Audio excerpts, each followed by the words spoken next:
हर हर महादेव। कैसे हैं आप सब? आई होप आप सब अच्छे होंगे। आज है संतान सप्तमी का व्रत। तो ये व्रत अपनी संतान के लिए किया जाता है, उसकी सुख प्राप्ति के लिए, लंबी आयु के लिए किया जाता है।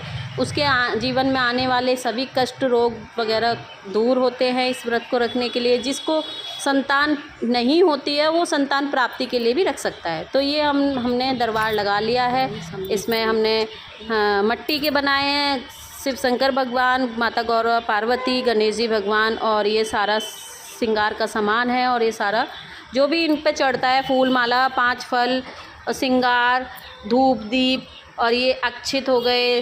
और ये 7 रुपये 7 रुपये होते हैं जो हर व्रत में किया जाता है। और ये कलावे का गड़ा बनाया जाता है। बहुत से लोग चांदी का गड़ा भी बनवा लेते हैं। जो नहीं बनवा पाते हैं तो ये 7 गांठ वाला कलावे का गड़ा बनाते हैं। तो फिर इसको पूजा से धूप दीप करके इसको अपने हाथ पे बांधा जाता है।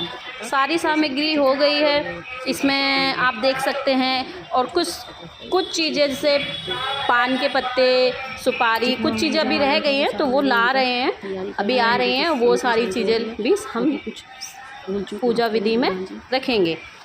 तो अब हमने पूजा शुरू कर दी है।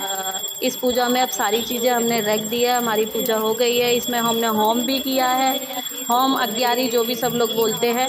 अब हमारी हो रही है आरती। पूजा हमारी संपन्न हो चुकी है। हमने आरती की है, बहुत प्रेम भाव से आरती की है। जो लोग जानते हैं संतान सप्तमी का व्रत, वो लोग कमेंट करके मुझे बताएं कि उनकी में इस व्रत को किस नाम से जाना जाता है। आप लोग भी ये व्रत करते हैं? नहीं करते हैं तो इस व्रत को करना चाहिए। जिसके पास संतान है वो भी करे, जिसके पास संतान नहीं है तो वो भी अपनी संतान सुख भोगने के लिए ये व्रत कर सकते हैं। लेकिन इस व्रत को करने के लिए कुछ नियम होते हैं। इस व्रत को कभी भूलना नहीं है हम जब हमेशा इस व्रत को करना चाहिए, कभी ये छोड़ा नहीं जाता है व्रत। और अच्छे मन से, प्रेम भाव से, पूरी श्रद्धा पूर्वक इस व्रत को करना चाहिए। और इसमें जिस स्त्री को संतान नहीं है, अगर वो सच्चे मन से इस व्रत को उठाती है तो मैं ये दावा करती हूँ, मैं ये कहती हूँ कि बाबा भोले, माता पार्वती, गणेश जी भगवान आपको संतान ज़रूर देंगे और आपकी संतान की लंबी आयु करेंगे और आपकी संतान को सुख प्राप्ति देंगे।